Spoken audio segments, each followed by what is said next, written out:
Well, good afternoon, everybody. Welcome in on a Monday. Maize and Blue Reviews. Good afternoon, Michigan football. A Monday following the spring game. Basketball taking center stage today as Dusty May is doing work. We're ready to talk about all of it with you. Welcome in. Hope you had a great weekend and all of that. If you went down to Michigan Stadium, I'm guessing that you did have a great weekend. Well, the spring game, we're going to talk about it. I'm going to give you my impressions, my thoughts, my takeaways on Michigan and what they put on display on Saturday. As always, we are going to be interested in to hear what you have to say, what your thoughts and takeaways were with the Michigan spring game. Questions and concerns, all of it after the team was out there on Saturday and all day long. I mean, if you like Michigan, you like the Maize and Blue, it was your kind of day. Mentioned the basketball team. Dusty May is putting in work, and he is coming away with commitment after commitment.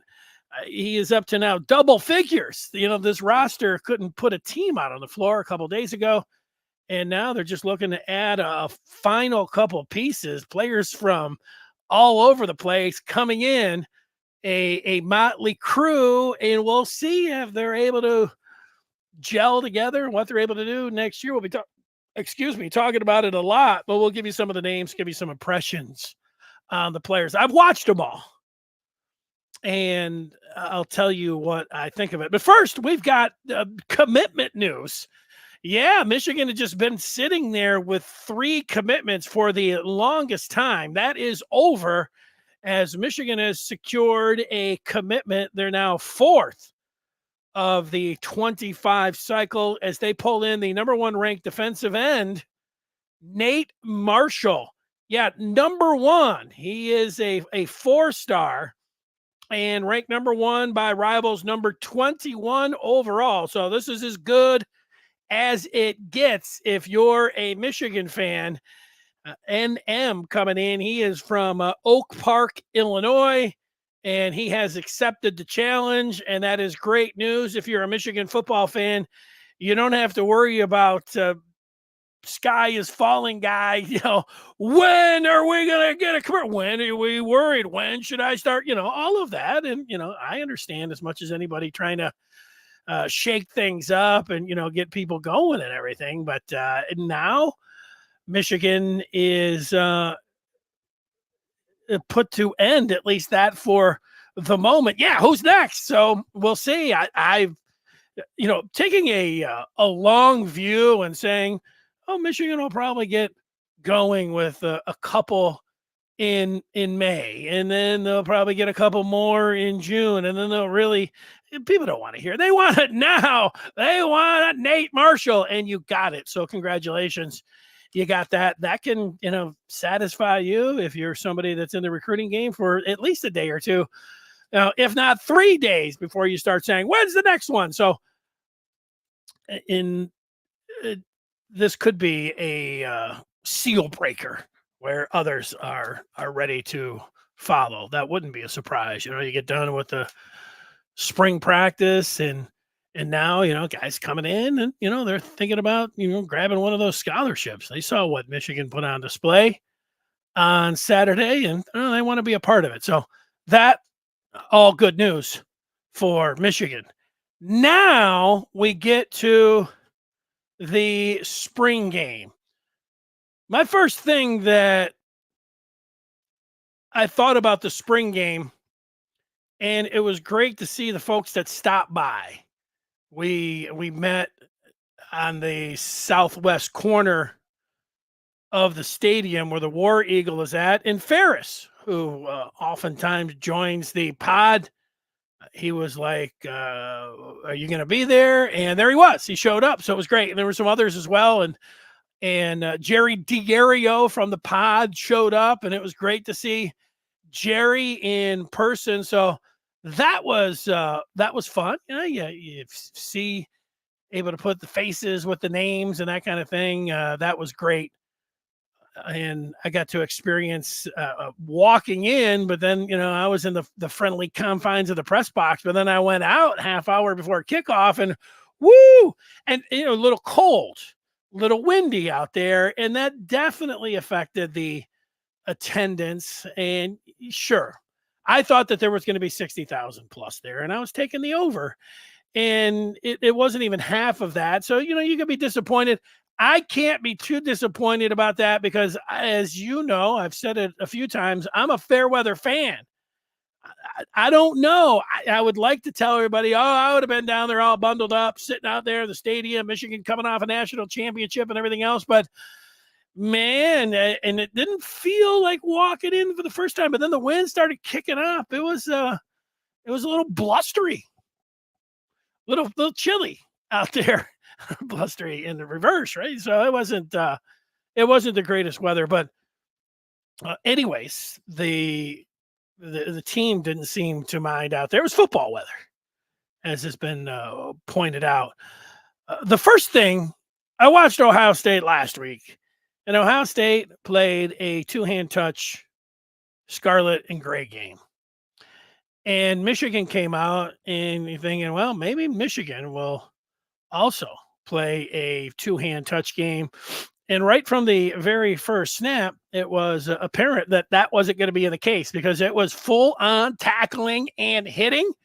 There was a spot where, one of the players could have been called for a late hit out of bounds later in the game. And you don't want this, there was almost a targeting. Although I do believe it was Cody Jones who on the replay, it looked like he got made shoulder contact. I think it was Marlon Klein in the game who was left a little woozy there. But, Klein was in the media room, visiting locker room that they had for the spring post game. And he was there. So no worse for the wear. Just like Alex Orgy on the final play for the I think he was with the blue team, getting able to get out there and look like he would have scored a touchdown, but they called him down, which it wouldn't have been, and nobody wanted to see that. But Orgy was with the blue team. But tackling, Michigan in 2021, the way that they turned things around, they got a new defensive coordinator. They brought a lot of different coaches and a lot of former Michigan coaches, and that was big. Those two items were big. They also went to a ground and pound game where the focus was on toughness and the line of scrimmage. And you could say it's always that way, but in 2021 with the more of an emphasis on the running game, that this is Michigan's calling card. This is the way Michigan practice. This is the way Michigan plays. And Michigan tackling, it shouldn't be lost on any Michigan fans that this was Michigan sparring. If you're going to box, you got to get out there and you got to spar. And you're going to tackle and you're going to be a tough team and that's going to be your calling card. You got to practice and play that way. And they did. And, to me, this was like a win for Michigan over Ohio State. The narrative that Michigan is tough and Ohio State is soft, that is what Michigan is going with. That is what Michigan has shown the last 3 years. And Michigan continues to say, we're coming down to Columbus and we are punching you in the mouth. We are taking our fist and we are slamming you in the face. And Ohio State has got the greatest talent ever assembled. And it's fancy and everything else, but they have not been able to withstand the physicality of Michigan over the last 3 years. This is in Ohio State's head, and it will continue to stay there. I don't care if Ohio State is rolling up 50-0 scores on everyone. They get Michigan coming down there on November the 30th, and they are going to be thinking, oh, now we got to toughen up. Oh, now you got to toughen up. Now you're going to play big boy football. So it's advantage Michigan in April.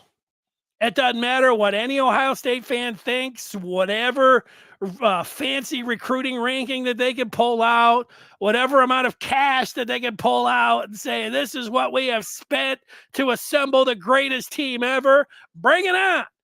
I think you feel better if you're a Michigan fan after the spring games of the last 2 weeks. So that was the first thing.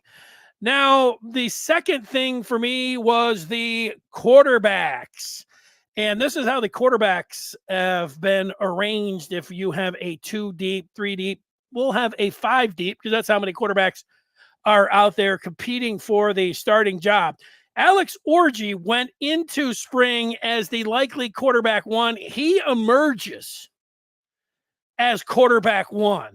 He was the starter. He also, after the game, was the only quarterback that was available in the media room. There you see him on the right, if you're watching the screen after the game. Alex Orji is quarterback 1. If the season started tomorrow, Alex Orji would be the starter against Fresno State, and likely then the starter against Texas coming up on September the 7th. There's always a lot of talk, as and as I know, and there'll continue to be a lot of talk about the quarterback position. But as we sit here right now, Alex Orji is your quarterback for Michigan in 2024.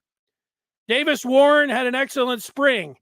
We saw last year that Davis Warren could throw the football around, and he's got an excellent arm, and he put that on display with the 50-yard bomb that he lofted in with perfect touch, and was able to hook up with Bell in the end zone for the touchdown. Davis Warren would be your backup quarterback if we were heading into game week against Fresno State. Denego was a little bit shaky. I'd put him at 3rd. Jaden Davis at quarterback 4. We'll talk a lot about him. I don't know about that motion with Jaden Davis. When I get a chance to talk with quarterbacks, Kirk Campbell, Sharon Moore, I am going to ask about this sidearm delivery that Davis was displaying out there. We'll see. And Jack Tuttle is injured. And the 7th-year QB, I don't know if he played at all in spring ball. So that puts a question mark with Tuttle's status and with the quarterback room. And the thing that everybody wants to know is that, will Michigan go out in the transfer portal and will they pursue a quarterback? And my answer to that is maybe. This is the way football works now, college football. You put your team through the practices and you go out there, and then you look in the transfer portal every day and you decide, can this player help us? Can this player be added to our room of whatever position group, and can he add depth? Can he compete for the starting job? And at quarterback, since there's only one that can play, if there is a quarterback out there that Michigan believes that could come in and compete with Alex Orji and Davis Warren, then I think that they'll pursue him. That's how I think it's going to unfold.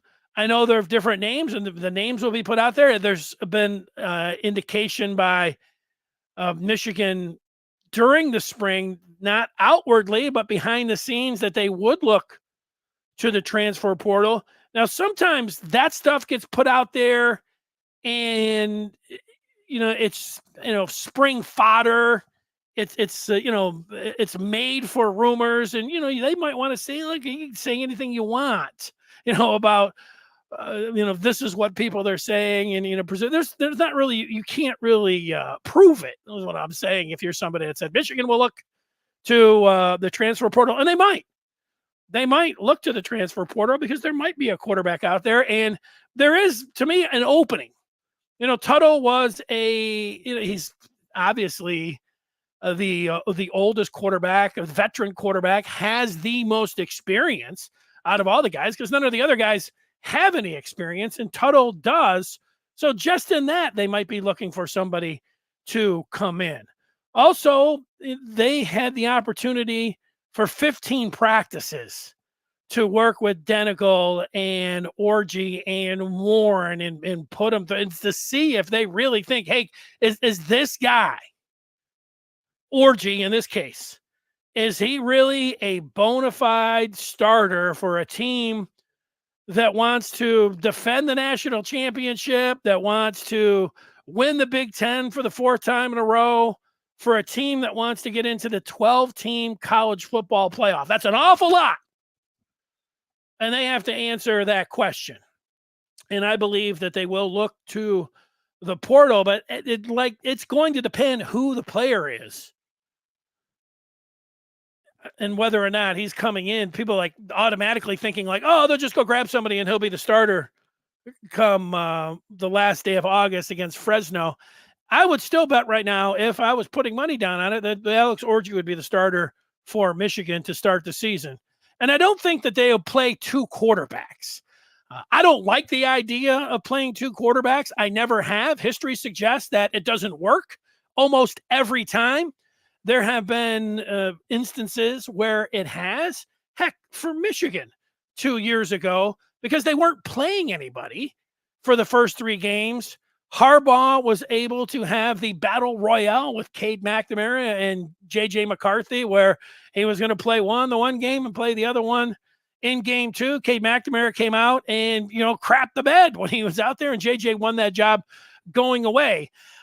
It's different. If Michigan had – the difference would be if Michigan was sitting there with Fresno State, Arkansas State, instead of Texas was playing Texas State or something like that, then Michigan could play two quarterbacks. They can't do that. So any kind of rotating quarterback talk, I think, is not going to happen. And I certainly wouldn't suggest that they have any two quarterback type system. So it's fun to talk about, but in practicality, it doesn't work.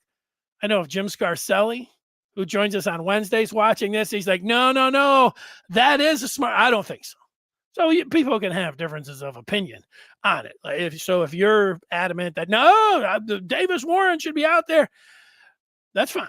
I'm just telling you how I feel about it. I think that if you see Davis Warren against Texas, that Michigan's likely going to be down a couple scores, that Michigan is going to be in need of a spark. And that's not good news as we sit here talk about it, this far away. Alex Orgy goes into the season against Fresno State, but let's say he lays an egg against Fresno State, and then he comes out against Texas and he can't hit the broadside of the barn. Well, then, that's when you go in an emergency. That is an emergency situation to me.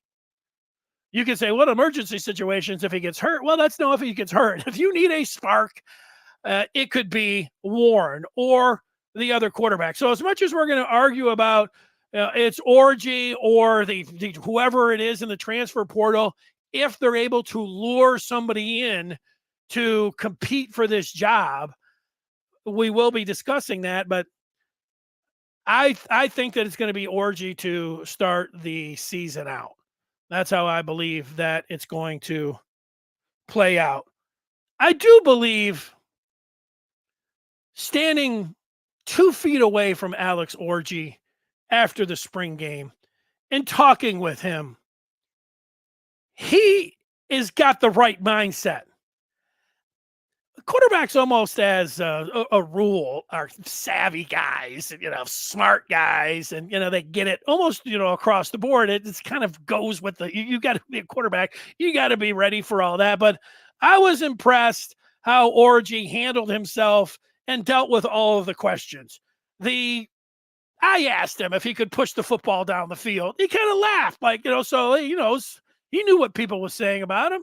He laughed it off. Yeah, he feels like he can push the ball down the field. What about a transfer quarterback that come in? Yeah, he handled it instead of being like, because Kirk Campbell didn't completely rule it out if you look exactly what he said, but he said, no, we're not looking for a transfer quarterback at this time. At this time, but they could be today. So, the way that you put that out there, smart by Campbell, how he handled it. But, he didn't say categorically, no, there is zero chance that we will add any quarterback. No, you don't say that. So he did it well, but obviously Orgy has at least some ways heard about people talking about that. And he said that if the coaching staff made a move, that quarterback room, the way that these guys deal with one another and how it is a family atmosphere in there, that Orgy would welcome someone in if that ends up being the way that Michigan goes. So I liked how he handled his business. What do they say now? It's Kendrick Perkins. He's the first person.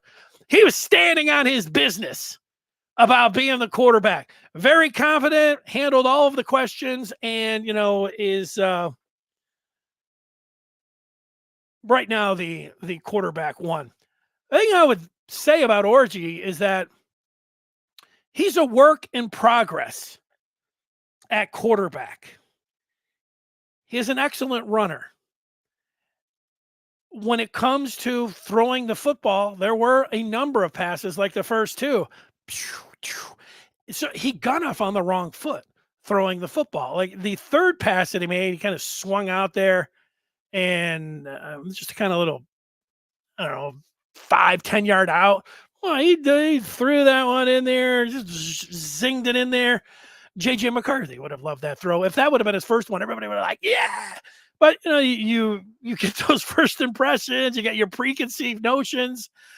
But there were some other throws where he was putting the ball out there and you're like, oh, it's zipped over, no chance. And you're just thinking, no, you don't really like it. You got to be able to throw the ball better than what he did. And I think Michigan, he took the ball right down the field and then scored running the ball, ran it in. We're going to see a lot of that. Alex Orgy's very good at running the football. I'd say dynamic, being able to run the football. I'm stopping short of saying great at running the football, but he's very good. We saw him last year do it at the tail end of the season. And then, here he was again on that first drive. And then Michigan put him in different situations throughout that game. And they even when I thought that this thing was over and he'd have a ball cap on or whatever else, he might even take his pads off. No, they're putting him in there in the fourth quarter. Different situations. Let's see if he's going to throw the ball. I wanted to see that last one where he would have run in for a touchdown. And if they would have been able to get the ball back, you just want more and more reps with the crowd watching, with the cameras on. But, I also think that Sharon Moore is like, all right, let's enough. We don't need any more reps out of him when it comes down to that. So am I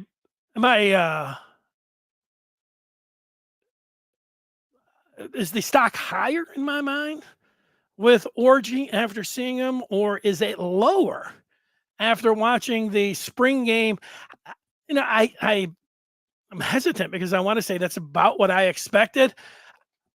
I wasn't expecting Orgy to go out there and just throwing darts and putting the ball on the receivers left and right and being like, oh man, this guy's a finished product. I never thought that was going to be the case. I would have liked to see him look a little bit better in the passing game. I would have. But do I think that Michigan can beat Texas with Alex Orgy as their quarterback, with everything else? Now, the everything else is a pretty important part. With everything else, like a great defense. And Michigan looks like they can have a great defense. And everything else on offense, what I was pleasantly surprised about is, Michigan, they've got some some star capability on offense, and Orji is part of that.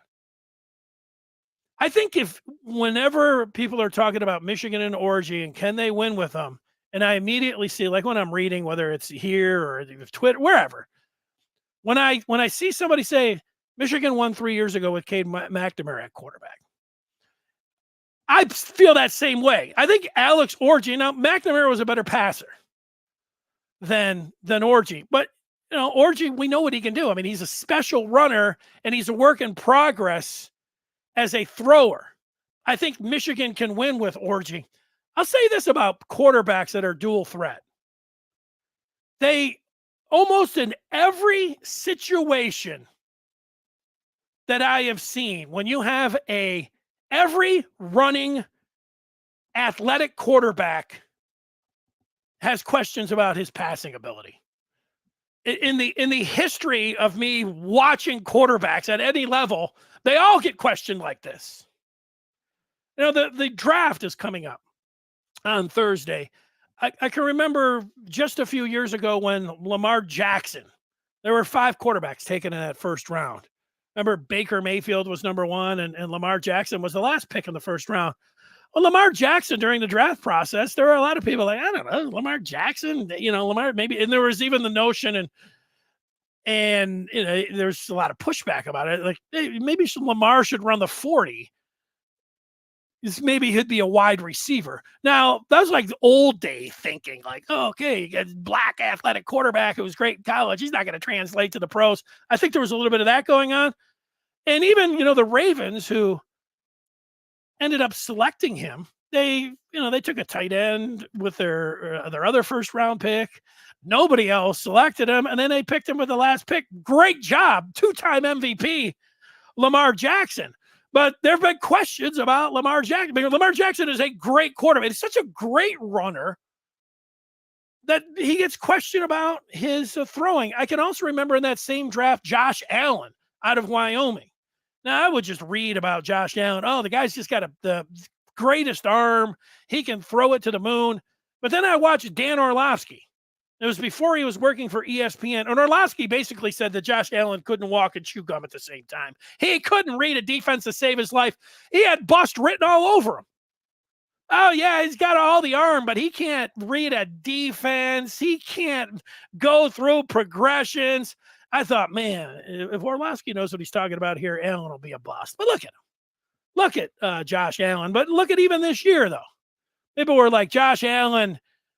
Last year, they were like, Josh Allen, because he's so great and physical as a runner, they're like, he's got to get away from that or he's going to get hurt. He's got to throw the ball. Well, then this year, they're like, he's got to get back to his old self. So it comes back to it. And then the guy that I think that Alex Orji reminds me of the most, and that is Jalen Hurts. Jalen Hurts got benched at Alabama in the championship game, and they put in Tua because they needed a spark. They needed a passer, and it worked. And then he got benched at Alabama and left and displayed a nice ability to throw the ball with Lincoln Riley in Oklahoma. It was like he was a different quarterback. Ended up getting him drafted in the second round, but I'd have to go back and watch every one of these draft gurus, but I'll just label them all and paint them with the same brush. They're all like, Jalen Hurts does not throw with anticipation. Jalen Hurts is not an NFL quarterback. Jalen Hurts can only throw the ball in between the hashes. Jalen Hurts, he might be a gadget quarterback, but he's never going to make it in the NFL. It hurts these guys that are incredible athletes that can run. They all get questioned about their ability because they don't just stand back there and throw that picturesque ball like Davis Warren did when he hooked up with Kendrick Bell. So there is part of that, but there also is part of it where you watch and you're just like, man, he's going to have to be better. And I agree. But can he get better? Can Michigan beat Texas with Orji? And I say yes. And if they can beat Texas, I think they'll go 3-0. And then they play USC. I think Michigan's beating USC. USC is a softer version of Ohio State. I would pick Michigan to win that game by at least double figures right now against the Trojans. I know they're the big bad Trojans and everything else, but Michigan, I think, will beat USC by double figures. That's 4-0. Minnesota at Washington. Washington's a tough place to play historically for Michigan, but I think they should be able to win that game. That's 6-0. At Illinois, 7-0. Michigan State, 8-0. Now we're talking about, the stretch run. Oregon, that's at home. I think Michigan can do it with Alex Orji. I thought that heading in. I still feel like that, but I also feel like they could add a quarterback. I'm not, they add one. I mean, it's like, yes, I think they will add a quarterback, but I think it's because of Tuttle's injury.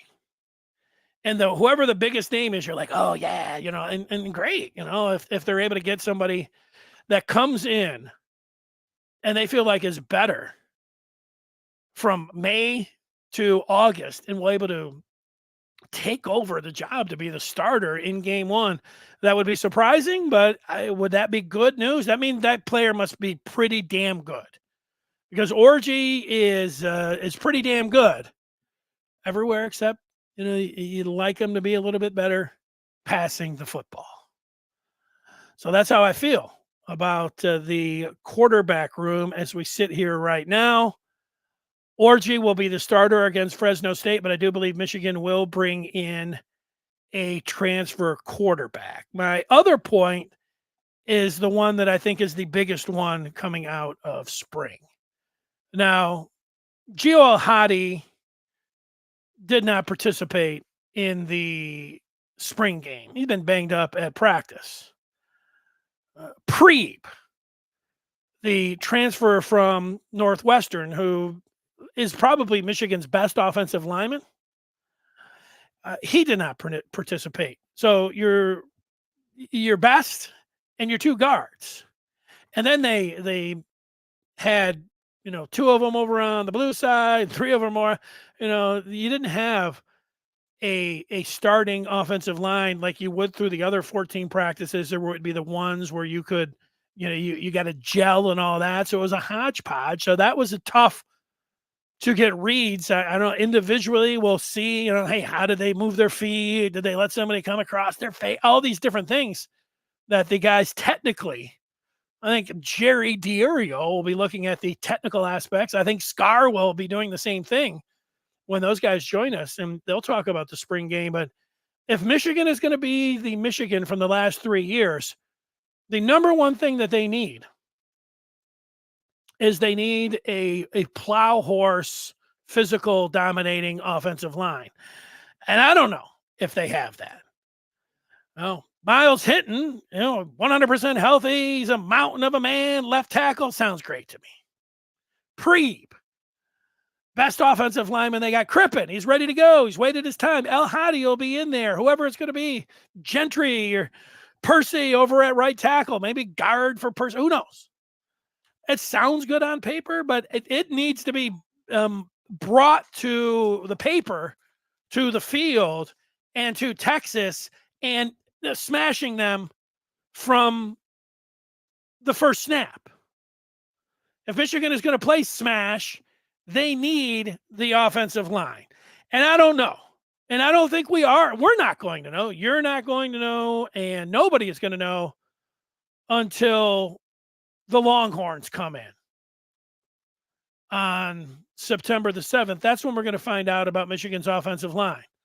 Now, we might have some clues if they get out there against Fresno and they're not able to dominate Fresno State. What are they, the Bulldogs? If they're not able to smack those Bulldogs upside the face, then we could be like, whoa, they could be be in trouble against the Horns. But that's when we're going to find out, and that's, to me, the biggest key. Now I'd say the quarterback. Now, offensive line is the biggest key, closely followed by quarterback. And almost every other team in the country, you wouldn't say that. You'd say, it's quarterback. Most important position in all the football and all the sports, quarterback, which is true, but not at Michigan necessarily. Michigan has their offensive line. and they can come firing off the ball, you can win with a QB that doesn't turn the ball over and can get those chains moving and get you into the end zone. Doesn't have to be J.J. McCarthy. Doesn't have to be Kurt Warner or whoever you're thinking about. You want this passer. It doesn't have to be that. So that's where I sit when it comes down to the QBs. Now, a lot of feedback, and I've got 10 minutes to go. So let's get to it. Let's see. We start out with Antoine, who's talking about slander for Orgy. Someone needs to correct this. Orgy passed the ball, and you add to his legs. That's devastating people. They act like he missed a few throws. Yeah, look at quarterback, even with your own fan base, there's going to be slander. You miss some passes. Passing is more important than running. And so it's going to be hard for people to do that. They're going to be down on Orgy. Until Orgy goes out there and wins ball games for you, people are going to question him. That's just the way it is. I don't expect the majority. I don't know. Do I expect the majority? I kind of do expect the majority of people to understand if this is going to be the guy that he can win for you. But I think a lot of people this is the way the transfer portal works now. If there's somebody out there, and there's going to be, there'll probably be about 4 or 5 guys that people will think, without even, high school or names, that people will think that will be able to come in here and be an upgrade for Michigan. This is a big name. That didn't get any bigger than this. Arch Manning, talking about the Horns. Could you imagine the Horns who are coming in? Arch Manning next week comes up to Ann Arbor, and he's playing against the Horns.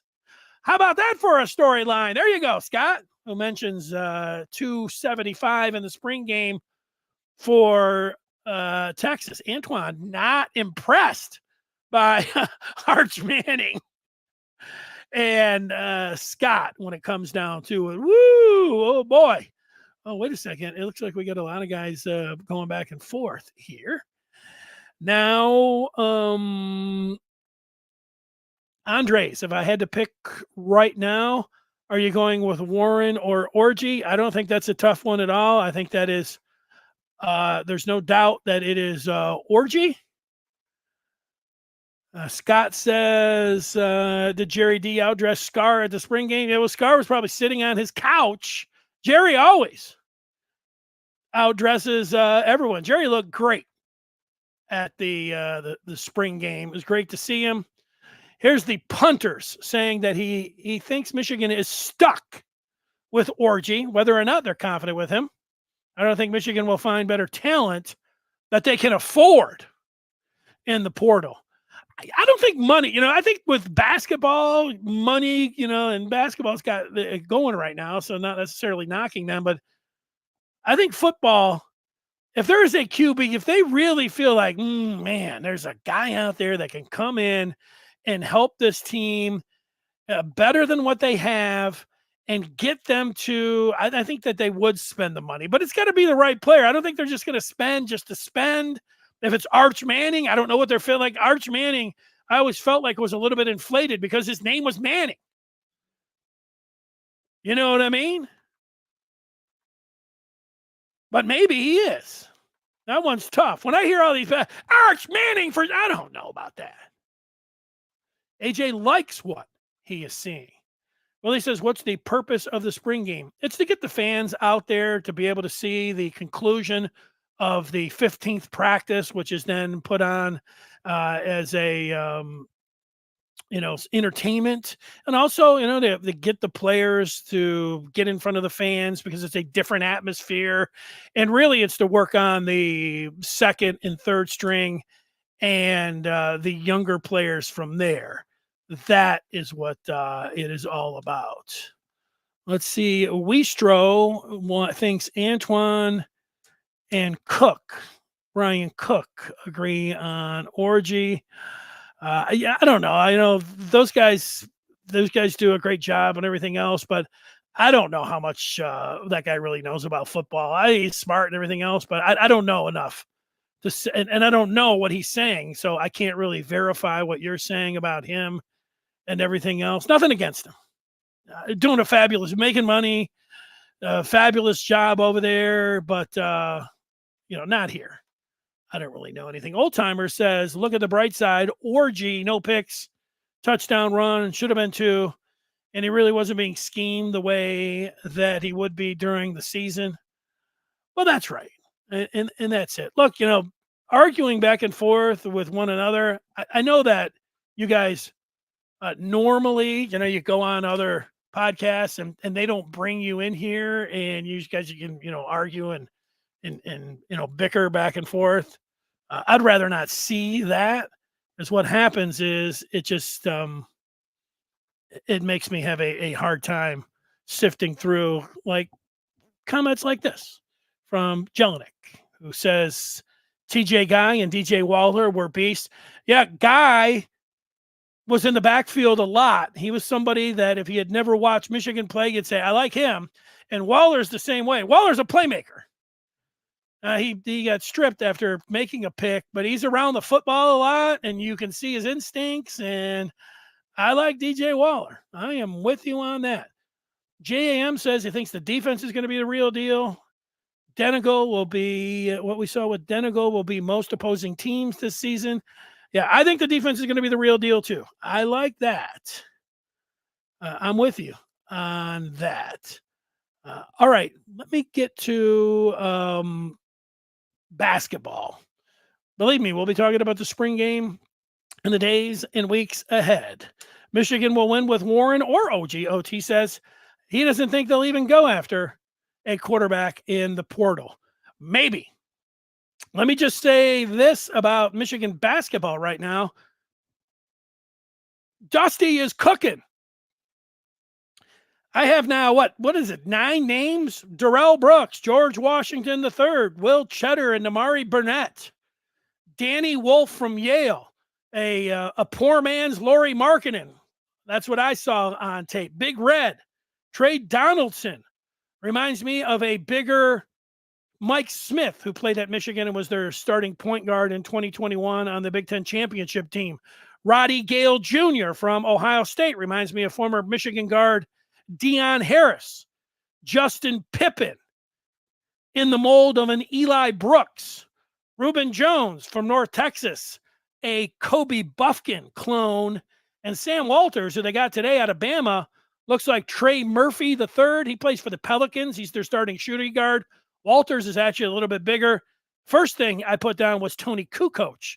So Kukoc and Pippen for Dusty. Walters, when it comes down to the way you want to look shooting the ball, Walters has it. I got to watch him shoot the ball all day long.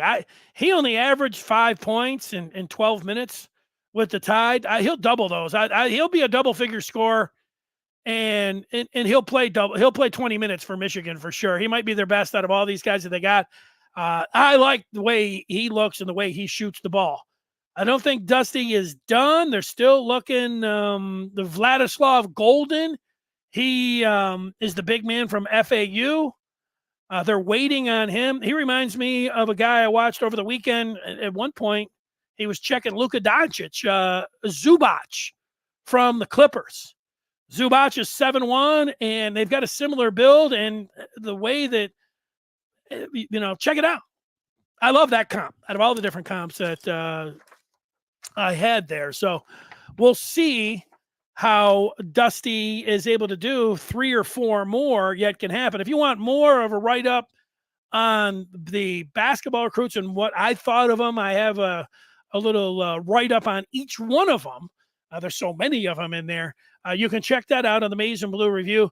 You can see that right now by joining the Maize and Blue Review by going to michigan.rivals.com.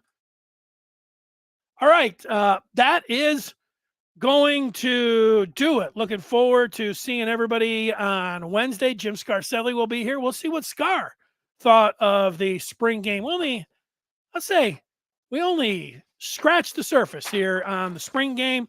Everybody have themselves a great day. Thanks for getting in, and smash that like button. Leave comments on the podcast like always. Until Wednesday, have a great day on this month.